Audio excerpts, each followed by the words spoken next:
Jadi kita punya pertanyaan, itu 87% anak muda dari Sabang sampai Merauke tahu istilah perubahan iklim. Dan kita tanya apa maksudnya, bisa menjawab. Meskipun tingkat pendidikan mereka ada yang rendah. Apa driversnya sehingga mereka cukup aware terhadap isu lingkungan? Mereka terkoneksi sama internet. Dan ini masuk dengan program ekoteologi, Green Islam. Ini ormas Islam harus masuk pada narasi seperti itu.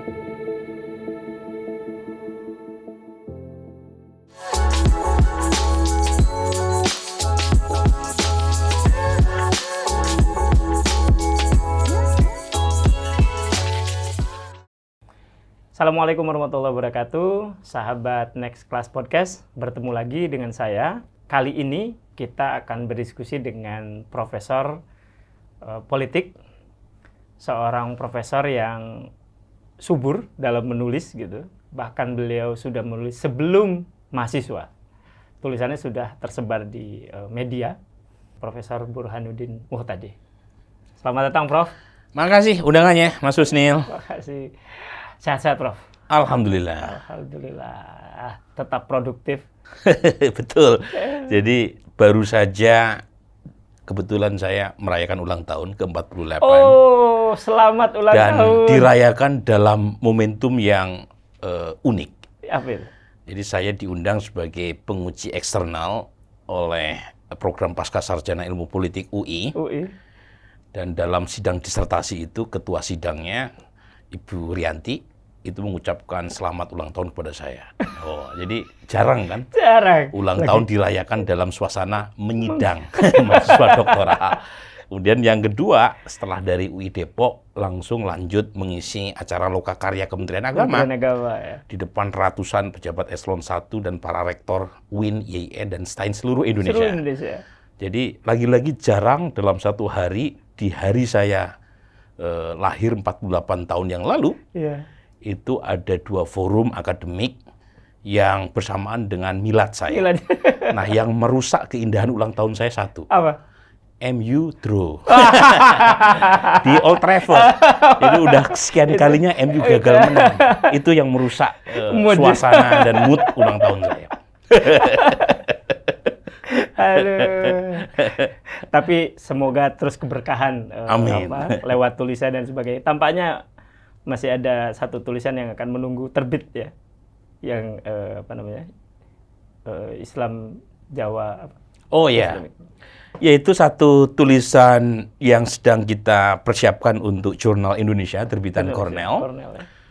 Satu tulisan dengan didasarkan pada metode yang sangat ambisius ya. Jadi kita melakukan survei besar di 2 pusatnya Jawa Tengah dan Jawa Timur dengan sampel hampir 21.000. Wow. Ya. Kemudian dikombinasikan dengan observasi mendalam 4 orang penulisnya. Jadi ini kerja kolaboratif antara saya, Profesor Greg Vili, Profesor Ed Aspinall, dan Sally White. Jadi keempat-empatnya melakukan observasi berkaitan dengan apa yang kita sebut dampak terhadap praktek santri dan priayi dan abangan. Jadi politik aliran itu, Mas Husnil tahu, itu kan sudah menjadi semacam tanda kutip teori klasik ya, untuk menjelaskan konsep Islam di Indonesia yang tidak bisa dipisahkan dari praktek keberagaman orang Jawa.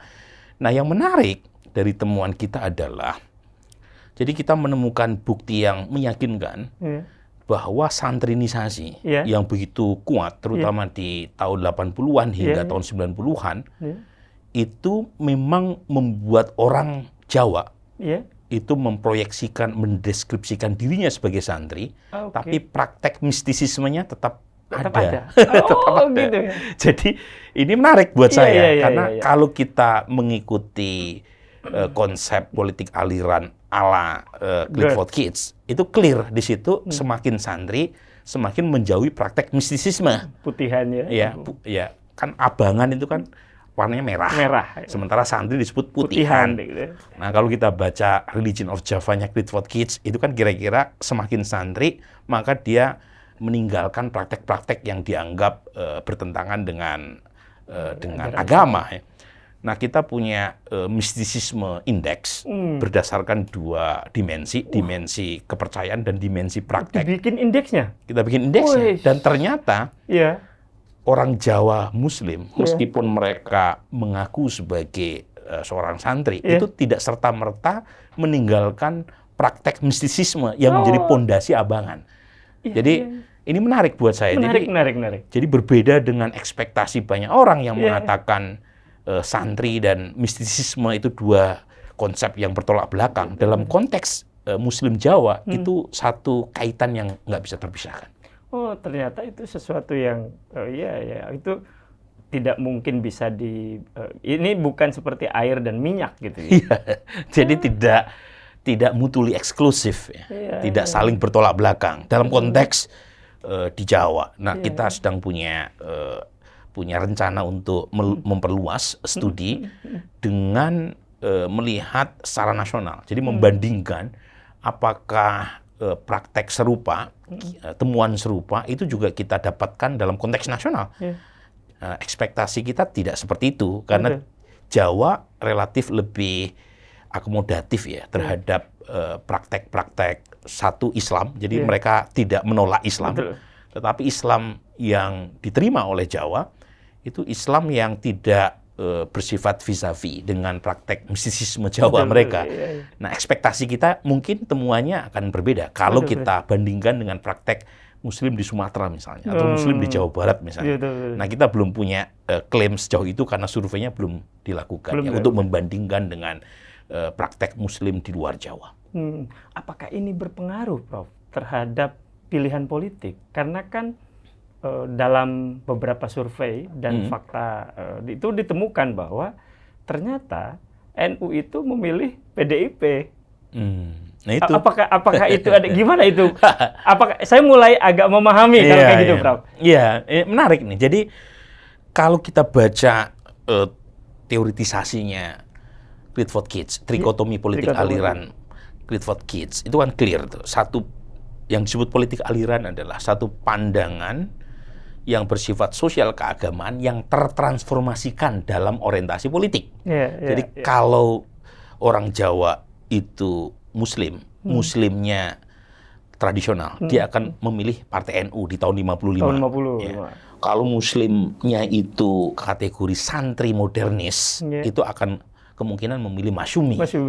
Atau Parmusi. Nah, atau Parmusi. Intinya adalah clear politik aliran yang punya implikasi terhadap preferensi politik. Nah, temuan kami itu menunjukkan tidak terlalu clear. Jadi meskipun misalnya kita bikin klasifikasi berdasarkan skor ada 2 indeks mistisisme tadi, belief sama practice. Kemudian kita bikin skor semakin pro terhadap mistisisme Islam, kita sebut sebagai strong orthodox. Semakin anti terhadap semakin pro terhadap mistisisme Islam kita sebut sebagai strong pluralis, semakin anti terhadap mistisisme Islam kita sebut sebagai strong orthodox. Jadi bentuknya range, kemudian kita prosentasekan. Itu ternyata mereka yang masuk kategori strong orthodox sekalipun itu preferensi pilihannya tidak serta-merta ke partai Islam. Nah ini maksudnya. Jadi kalau mereka anti terhadap misis Jawa sekalipun, itu tidak serta-merta ke partai Islam. Sementara sebagian besar orang Jawa, Muslim, itu relatif tidak menolak mistisisme Jawa. Dan itu yang menjelaskan kenapa banyak santri, memang terutama adalah NU yang pilihannya ke PDIP, ke Gerindra, ke Demokrat. Dan masih banyak warga NU yang belum memilih PKB. Gitu. Nah ini, jadi hipotesis Mas Susnil tepat, meskipun belum membaca artikel kami, karena belum terbit. Karena belum terbit. Karena membayangkan, Prof, di satu sisi, ini kan menjadi tantangan besar bagi organisasi-organisasi besar, seperti NU, Muhammadiyah, dan sebagainya, begitu ya. Nah, tapi kabarnya ada satu tulisan jurnal yang itu membuat Prof banyak dikomplain oleh salah satu aktivis punggawa organisasi besar itu, judulnya itu lumayan menohok soalnya. Jadi temuan apa yang penting dalam tulisan itu, Prof? Iya, saya menulis beberapa artikel yang berkaitan dengan politik Islam yang kebetulan sesuai dengan latar belakang saya, karena S1 saya dari kampus Ciputat. Jadi meskipun S2, S3 saya by training tentang political science, tetapi saya nggak bisa meninggalkan tafsir hadis. Jadi meskipun saya disebut sudah hijrah dari tafsir hadis ke tafsir politik, tetapi tidak bisa hijrah sepenuhnya. Jadi harus tetap melihat gitu ya tafsir hadis saya, dan karenanya saya masih sering melakukan riset berkaitan dengan topik ormas keagamaan, termasuk juga tentang praktek politik Islam. Nah, satu artikel yang dimuat oleh jurnal cukup bergengsi ya, Contemporary Southeast Asia, jurnal Q1, itu cukup menyita kontroversi yang sangat luas. Ya, mungkin karena judulnya terlalu strong ya. Saya kasih judul The Myth of Pluralism. Jadi mitos pluralisme. Yang waktu itu sebenarnya kolaborator saya, co-author saya, Markus Michener, sudah mengingatkan saya keberatan atau tidak dengan judul yang terlalu provokatif semacam itu. Dan saya mengatakan tidak. Kenapa? Karena berbasis temuan empirik. Betul. Ada datanya. Ada datanya. Faktanya buktian. Jadi kita menemukan ormas NU ya, yang selama ini cukup kencang menyuarakan pluralisme, tasamuh, tawazun, ya. Ternyata pada level basis masanya itu masih ada gap yang cukup luas. Jadi ada diskoneksi antara elitnya yang sangat toleran ya, dan memakai narasi pluralisme sebagai salah satu core gitu ya dari perjuangan aktivis-aktivis NU, dan itu difasilitasi oleh almarhum Gus Dur. Tetapi pada level massa itu masih banyak warga NU yang sepertinya belum cukup ya untuk mencerna ya, narasi-narasi di level elit NU tadi. Dan itu yang menjelaskan tingkat intoleransi warga NU tidak berbeda dengan warga umat Islam yang lain. Sebenarnya gitu ya. Dan itu temuannya. Dan akhirnya itu membuat iya lumayan itu kontroversi itu. Tapi ada juga artikel saya yang lain yang memantik kontroversi, tapi untuk ormas yang sebelah. Ternyata gitu ya. Jadi memang data itu kalau kita pelajari ya, itu saya sebut dengan bitter truth. Ya. Jadi inconvenient truth. Ya. Jadi kebenaran itu seringkali memang tidak membuat kita nyaman. Tetapi kita harus dealing dengan itu supaya ada wake up call, supaya kita itu menyadari ya kemana kita akan melangkah. Jadi tidak didasarkan pada basa-basi, tidak didasarkan pada angin surga, tapi based on fact. Jadi artikel saya yang sebelah tentang Hizbut Tahrir ya, dimuat oleh Asian Journal of Social Science, itu memantik keresahan warga sebelah. Tapi intinya saya pengen kita umat Islam di Indonesia itu tidak alergi terhadap data. Kemarin saya mempresentasikan satu materi di depan ratusan peserta Rakernas Lokakarya Kementerian Agama. Bahkan Pak Menteri Agama sendiri yang memberi saya tempat untuk menyajikan data berkaitan dengan tren global yang kurang kondusif terhadap agama. Jadi saya kasih judul yang menohok. Judulnya? Iman di ujung zaman. Titik dua. Selalu begitu ya. Perubahan nilai, keamanan eksistensial, dan pudarnya religiusitas global. Itu data empirik. Dari mana saya memperolehnya? Dari Pew Research Center yang secara bertahun-tahun melakukan analisis dari temuan Biro Statistik tiap negara plus data-data survei global. Dipadukan dengan karya mutakhir dari Ronald Inglehart dari Harvard tentang Religion Sudden Decline. Dan kalau kita paparkan, kita dengar data mereka yang saya sampaikan di depan peserta Rakernas, itu nggak mengenakan sekali, tapi kita harus dealing sama isu itu. Apa isinya? Isi yang pertama, ternyata secara umum terjadi penurunan minat dan afiliasi terhadap agama formal di dunia. Terutama Kristen, Buddha, dan satu lagi adalah Hindu. Jadi satu-satunya agama yang naik jumlahnya itu Islam. Tapi ini ada tapinya ini. Kenapa jumlah umat Islam naik dan dalam waktu tidak terlalu lama akan menyalip Kristen? Itu karena fertility rate umat Islam di dunia tinggi. Jadi tingkat kelahiran anak dari seorang perempuan di negara-negara Muslim itu tinggi sekali. Nah, pertanyaannya, apakah itu faktor agama yang membuat orang Islam suka beranak pinak? Ternyata bukan karena itu. Jadi ada variasi di negara-negara Muslim yang relatif GDP per kapitanya tinggi alias kaya, itu fertility rate-nya rendah. Sementara di negara Muslim yang miskin, itu fertility rate-nya tinggi. Nah, ini yang menjelaskan kenapa umat Islam cepat naiknya. Karena sebagian besar umat Islam tinggal di negara yang relatif kurang sejahtera. Sementara negara-negara lain yang mayoritas non-Muslim itu relatif lebih sejahtera. Nah, jadi penjelasan utamanya adalah pertama itu. Soal jumlah. Fertility rate. Nah, itu yang pertama ya. Jadi semakin tinggi GDP per kapita, ekonomi warga termasuk umat Islam, kemungkinan untuk tanda kutip tidak terlalu bergantung pada agama semakin tinggi. Nah, ini ada kaitannya sama Indonesia. Pertama, fertility rate kita itu drop. Dulu zaman Soekarno itu tingkat kelahiran anak per perempuan di Indonesia itu hampir 6 rata-rata. 6. Nah, ayah saya aja punya 7 anak. 7. Sekarang tinggal 2,1. Drop sekali. Nah, jadi ini penting nih. Ini kaitannya sama UIN juga. Kenapa penting? Karena terjadi peningkatan sekolah-sekolah atau lembaga-lembaga keagamaan di saat jumlah umat Islam di Indonesia, supply-nya itu menurun. Karena fertility rate-nya turun. Yang kedua, GDP per kapita naik. Sekarang udah hampir 4.700 GDP per kapita kita, dolar ya USD.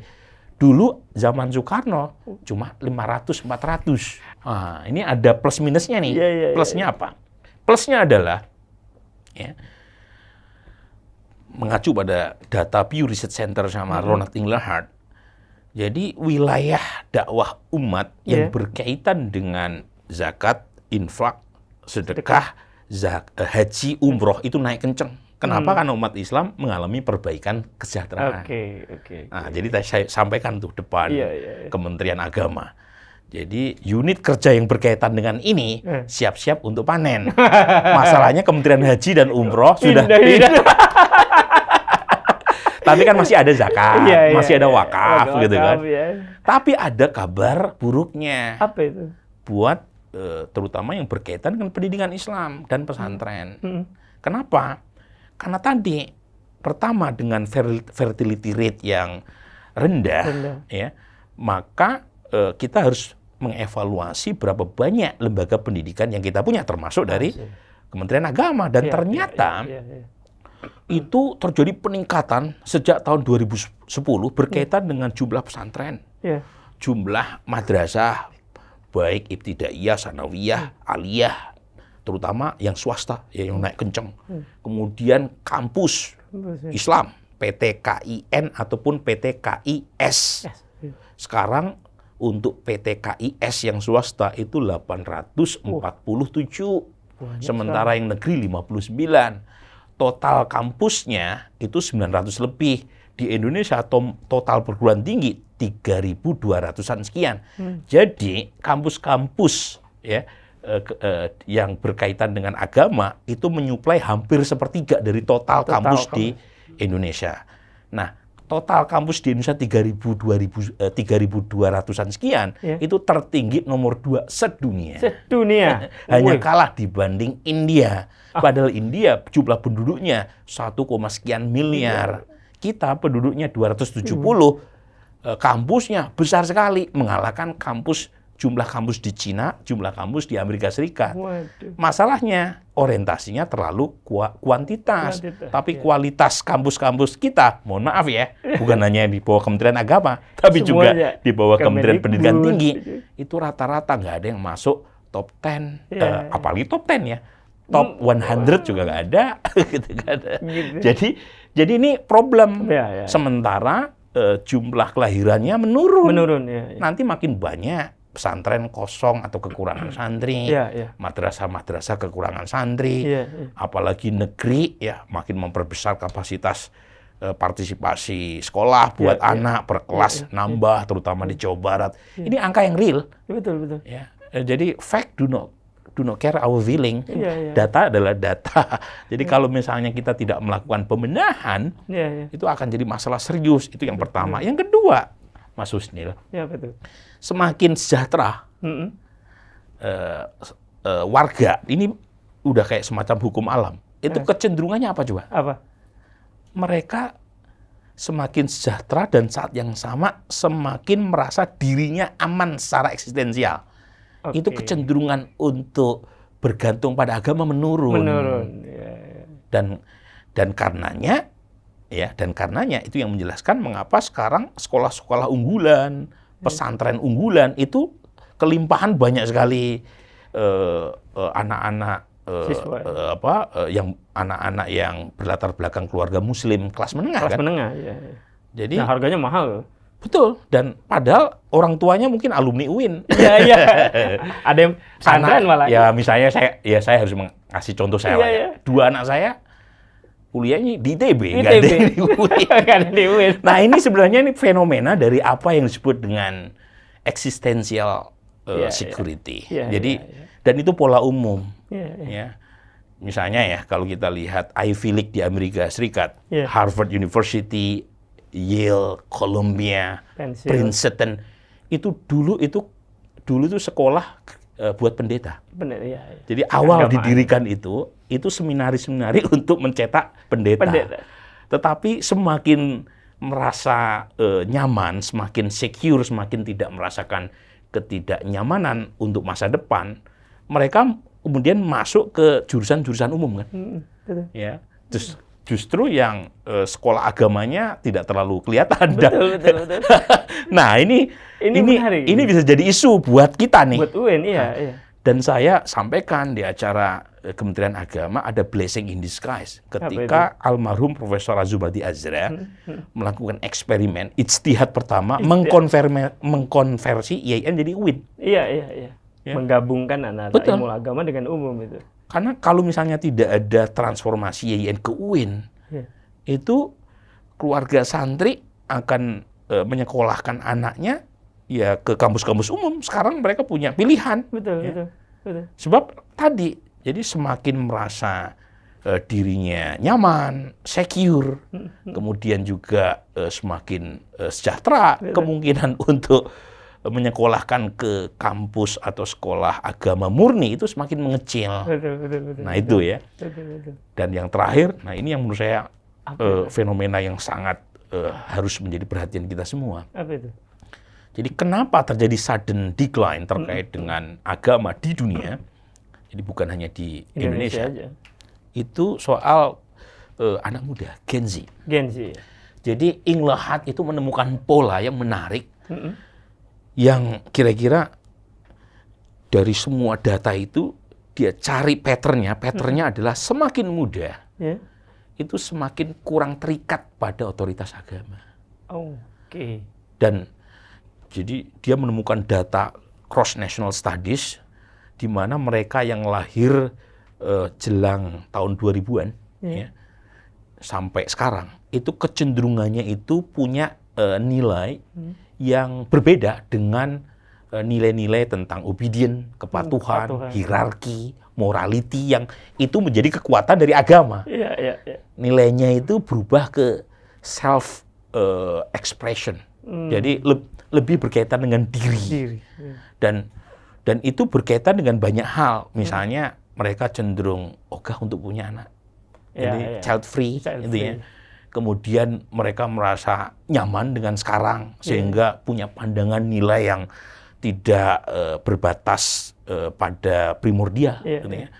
Jadi banyak dijelaskan di situ, yang kira-kira singkatnya membuat anak muda kita ini dari sisi yang positif, itu pergaulannya lebih luas. Dan itu ketemu dengan studi saya. Jadi kita melakukan studi tentang anak muda. Ternyata anak muda kita itu berbeda dengan generasi saya atau yang lebih tua. Itu aktifnya itu kebanyakan di organisasi olahraga dan seni. Atau fandom yang berkaitan dengan K-pop gitu. Jadi anak muda Gen Z maupun generasi Alpha yang aktif di organisasi keagamaan itu rendah. Sementara saya punya data set panjang dari tahun 2000 ketika generasi milenial, generasi X, baby boomers waktu mereka muda itu aktifnya di organisasi keagamaan. Di NU, di Muhammadiyah, kalau aktif di organisasi kepemudaan HMI, PMI, GMNI, PMGRI, IMM. Sekarang itu kurang laku di anak Gen Z ini. Nah ini data yang mau ditolak atau tidak tolak, ini it's happening. Dan kata Paul Pierson, perubahan itu satu bersifat big, skala besar, dua slow moving, pelan-pelan, yang ketiga invisible. Whether you like or dislike, itu terjadi. Dan karenanya kita harus siapkan antisipasinya dong, gitu kan? Kita nggak boleh diam. Ya.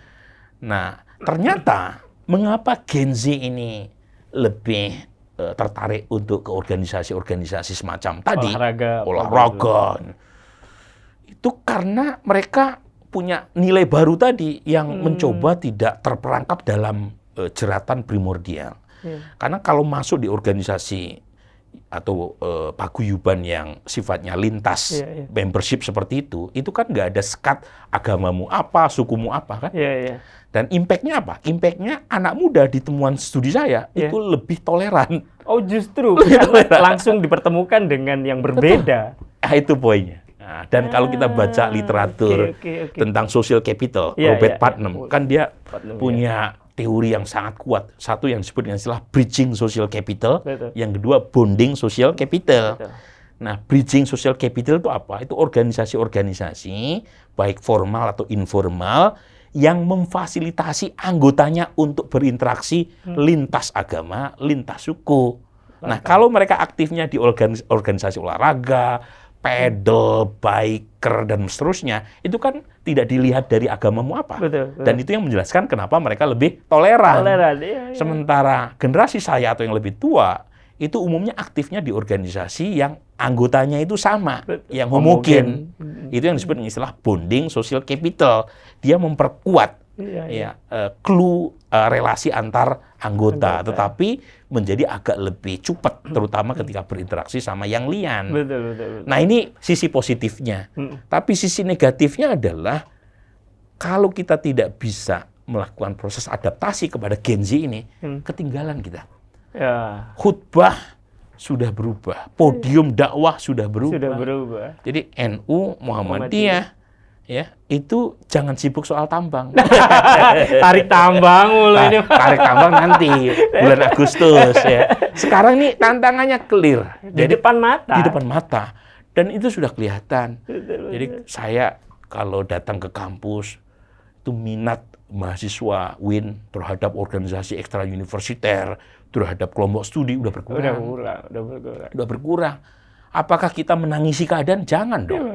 Ya, kita harus melakukan proses adjustment. Salah satu adjustment yang kita lakukan adalah NU dan Muhammadiyah harus punya literasi sosial media. Jadi mereka dakwahnya jangan hanya di podium masjid saja. Podium masjidnya harus dinaikkan ke podium dunia maya. Engagementnya harus dinaikkan. Kemudian saat yang bersamaan mereka juga pakai narasi konten dakwah yang jangan itu saja. Betul. Tapi angkatlah narasi yang sesuai dengan nilai yang dianut oleh anak muda, terutama yang berkaitan dengan nilai-nilai toleransi, nilai-nilai tentang lingkungan hidup. Wah, ini menarik ini. Ekoteologi. Sekarang kan itu dia tuh. Menjadi kebutuhan setelah Sumatera itu sesuatu yang... Dan ternyata itu resonansinya kuat di anak muda. Jadi karena mereka merasa mereka yang nanti akan mewarisi. Betul. Kalau misalnya orang tua ini yang harusnya hanya meminjam bumi, tetapi yang dipakai justru mengeksploitasi, apa dong yang kita wariskan buat mereka? Jadi kita punya pertanyaan, itu 87% anak muda dari Sabang sampai Merauke tahu istilah perubahan iklim. Dan kita tanya apa maksudnya, bisa menjawab. Meskipun tingkat pendidikan mereka ada yang rendah. Nah, apa driversnya sehingga mereka cukup aware terhadap isu lingkungan? Mereka terkoneksi sama internet. Jadi meskipun tinggal di pelosok, asalkan terkoneksi dengan YouTube, mereka langsung alarmingnya bunyi berkaitan dengan isu lingkungan hidup. Dan ini masuk dengan program ekoteologi, Green Islam. Ini ormas Islam harus masuk pada narasi seperti itu. Menjauhi tambang gitu. Jangan ngomong soal tambang terus gitu kan. Nanti bikin generasi muda makin muak gitu sama ormas Islam. Ini saran saya. Kalau bikin misalnya dakwah, selingi misalnya dengan lomba padel, gitu kan. Sekarang sudah mulai banyak. Bagus tuh. Jadi sekarang itu, Prof, setelah padel, setelah olahraga, itu mereka ceramah. Ada kultum. Bikin kultum. Iya, jadi ada misalnya lari gitu kan. Waktu ada istirahat, kemudian diselingi dengan kultum. Apalah di kuis tentang agama gitu. Kalau nggak kayak begitu, ketinggalan kita. Jadi ini yang saya sampaikan ke semua pihak, bukan dalam menyiratkan pesimisme, bukan ya. Tapi justru supaya mereka itu mengantisipasi tren global ini. Kalau kita nggak antisipasi, seperti kejadian di Eropa dan Amerika Utara, Kristen ditinggalkan oleh umatnya sendiri. Jadi banyak sekali gereja-gereja kosong. Dan akhirnya dibeli sama masjid. Misalnya Muhammadiyah kan kemarin beli tuh beberapa bekas gereja di Spanyol, di Australia gitu. Tapi kita harus adaptif ya dengan ini. Sebab kalau tidak, saya khawatir Islam kurang relevan nanti dengan perkembangan zaman gitu. Dan itu kan sesuatu yang sangat real di depan mata kita itu, Prof. Real. Nah, tapi menarik, Prof. Perbincangan kita dari awal dan sebagainya. Kalau saya melihat sejarah secara intelektual, ya genealogi intelektual yang terjadi, Prof. Burhan itu adalah kelanjutan dari pembaruan pemikiran yang dicetuskan oleh Cak Nur, ya kan? Sehingga kemudian melahirkan. Prof. tadi kan bicara soal data, big data dan sebagainya. Itu sesuatu yang mungkin bisa jadi tidak pernah terbayangkan bahkan oleh Cak Nur gitu kan. Nah, bagaimana kemudian Prof bisa begitu sangat lihai menjelaskan ini, Prof? Iya, jadi pertama karena kita latar belakangnya dari pesantren, saya dari Manpeka Surakarta, ya menjelaskan dengan kaidah usul fiqh. Al-muhafadhah 'alal qadimi sholeh wal ahdu bil jadidil aslah.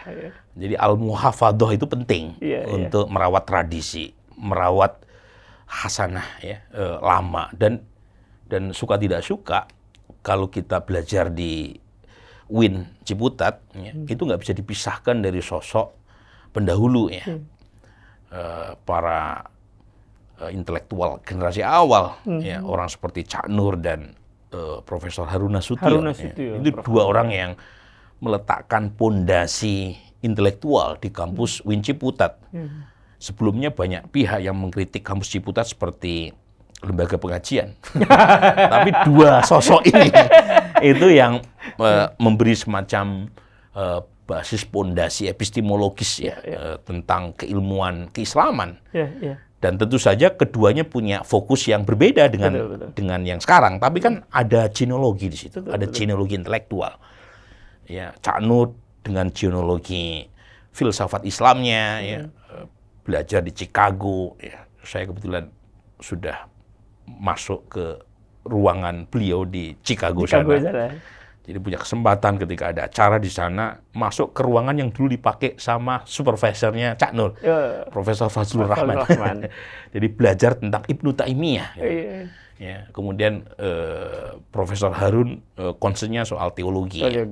Tapi dua-duanya sama. Dua-duanya itu punya concern bahwa Islam harus didekati dengan pendekatan yang beyond dari normative approach. Ya. Sebab kalau pendekatannya hanya sekadar normatif saja, itu nggak mampu kita untuk menjelaskan dinamika Islam di Indonesia yang sedemikian luar biasa. Betul. Nah, itu yang kemudian dilengkapi orang seperti Fahri Ali di generasi berikutnya ya.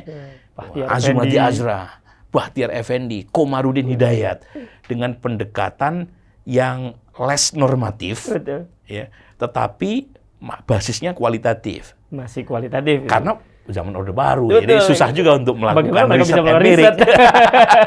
Karena kalau kita nanya secara empirik, pada masa itu bisa ditangkap sama Orde Baru kan? Babinsa itu. Jadi pendekatan mereka lebih interpretatif, berbasis secara ekonomi, kemudian juga sosiologi, ilmu politik, tetapi belum empirical. Belum empirical, ya betul. Nah, pertama kali generasi Ciputat ya menerapkan pendekatan yang lebih empirik, yang lebih kuantitatif, itu adalah Profesor Saiful Mujani. Betul. Itu persis di ujung pemerintahan Soeharto ya, dan masuk ke era reformasi. Ya, Profesor Saiful yang pertama kali melakukan riset secara ambisius gitu ya. Betul.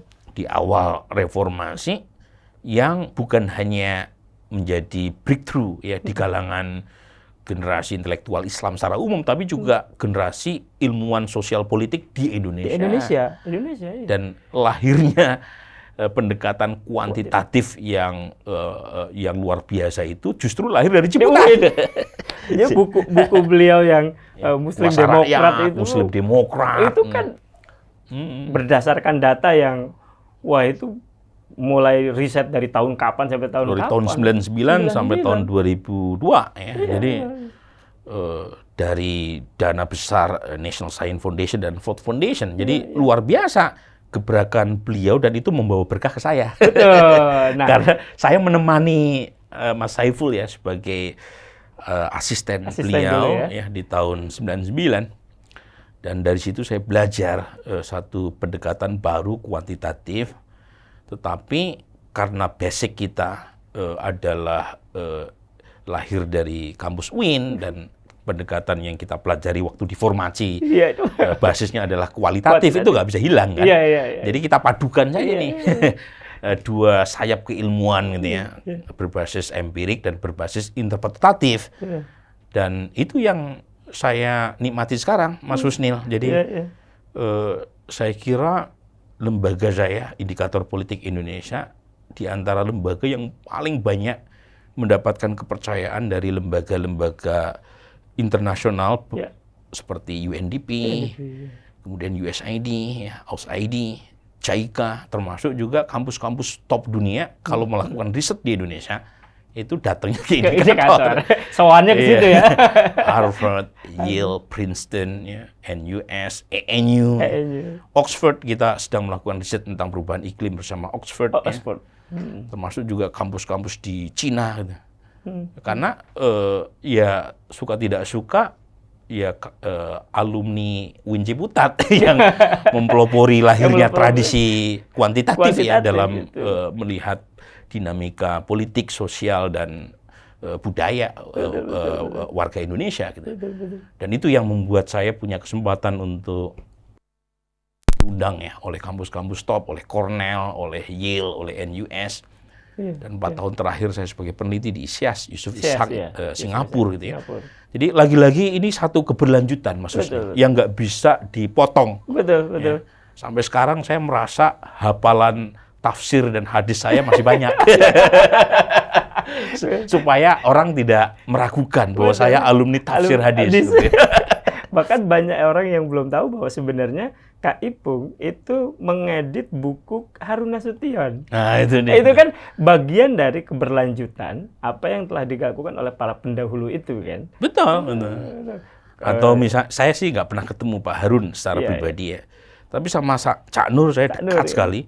Bahkan jadi saksi nikah ya? Jadi saksi nikah, kemudian beliau juga meminta saya aktif di Paramadina, termasuk saya harus menyediakan waktu untuk menulis kayak semacam personal account tentang Cak Nur ya, dalam buku yang diterbitkan oleh Para Madinah. Saya kasih judul Ke Cak Nur Saya Mengaji. Gitu ya. Saya juga ada tuh tulisan situ. Bareng-bareng. Bareng-bareng. Jadi ada jalinan epistemik yang berkelanjutan, the so-called mazhab Ciputat, dengan variasi yang berbeda-beda tiap zamannya, tetapi nggak terputus. Dan itu yang saya harapkan dilanjutkan oleh generasi berikutnya. Nah, jadi tidak terputus di tengah jalan, tapi berlanjut menjadi semacam amal jariah. Amal jariah. Gitu kan. Karena apa yang Prof lakukan sekarang itu menjadi sesuatu yang kalau boleh dibilang ya, menjadi keunikan Universitas Islam Negeri.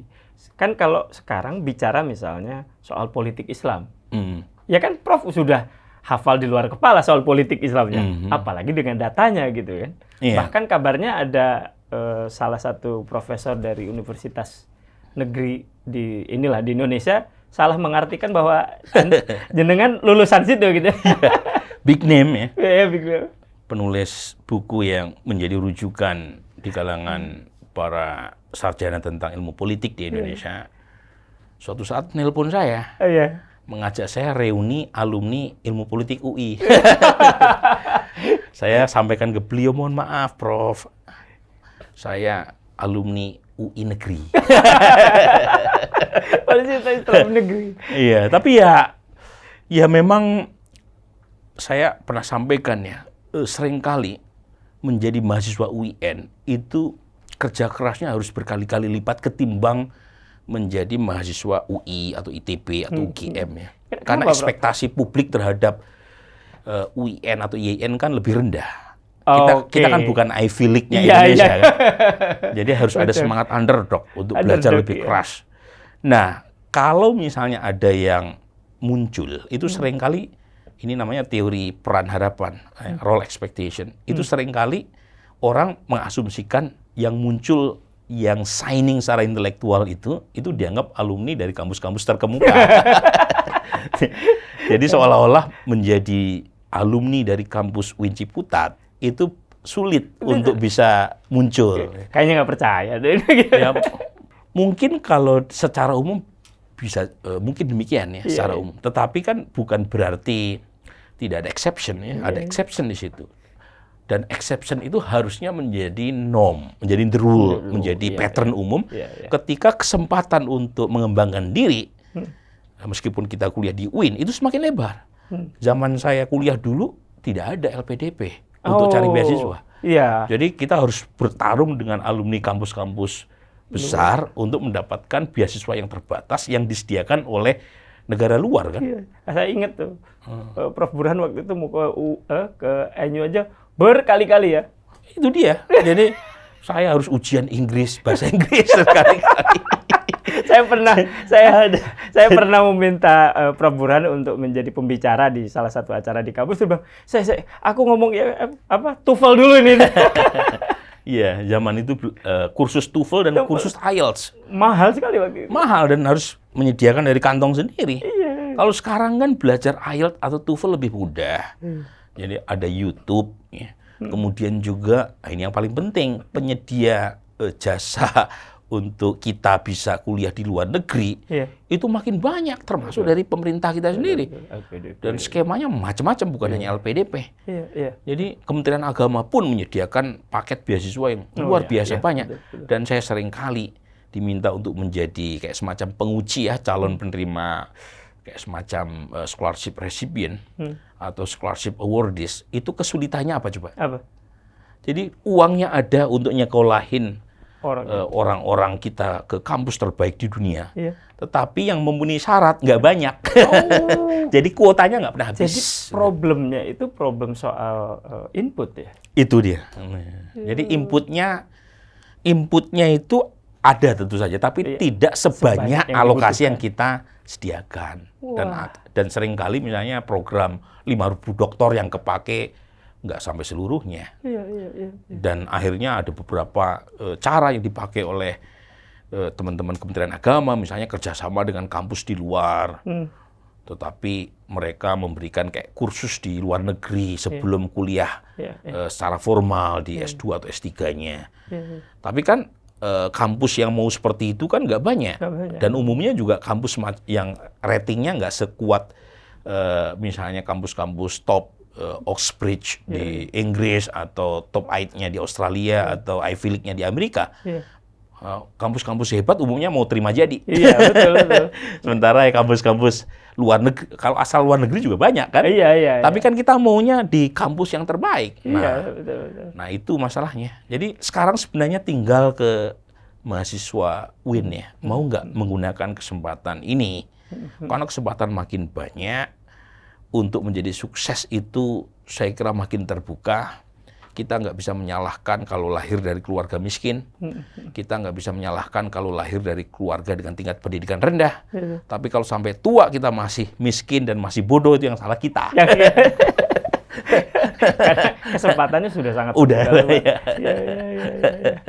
Oke, saya kira menarik sekali kalau diobrolin semua tentang bukunya, tentang riset dan sebagainya. Kita butuh berjam-jam untuk diskusi dengan Prof. Burhan. Apalagi, jadi Prof. Burhan, yang menarik dari Prof. Burhan adalah selalu ada ungkapan-ungkapan yang romantik. Kayak tadi itu, iman di ujung zaman. PKS, suara dan syariah. Nah, itu kan apa namanya? Kuasa uang. Mitos pluralisme. Mitos pluralisme. Dulu tuh ada lagi tuh, leader bukan dealer. Yaitu kan? supaya panci. Sebab ide semenarik apapun, kalau tidak memberi provokasi awal, orang tidak membaca secara keseluruhannya ide kita. Jadi harapan saya, judul atau istilah yang menarik tadi, yang eye-catching tadi, itu tidak menutup dari substansi apa yang saya tulis, apa yang saya bicarakan. Karena substansi lebih penting. Betul. Supaya kita tadi, ini ada arus global yang kurang kondusif buat agama, kita tentu tidak bisa menantang arus. Betul. Karena kalau menantang arus biasanya tenggelam. Tapi juga jangan ikut arus. Kita harus riding the wave.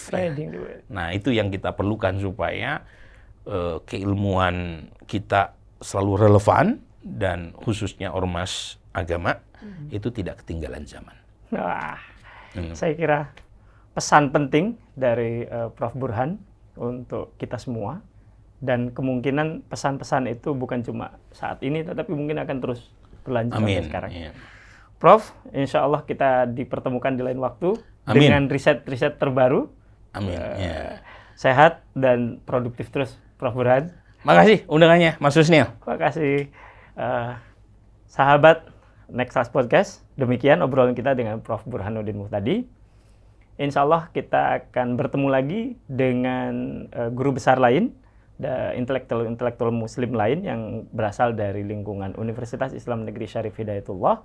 Acara ini ditaja oleh LP2M UIN Syarif Hidayatullah Jakarta. Demikian, hadallahu wa iyyakum wal afu minkum. Wassalamualaikum warahmatullahi wabarakatuh.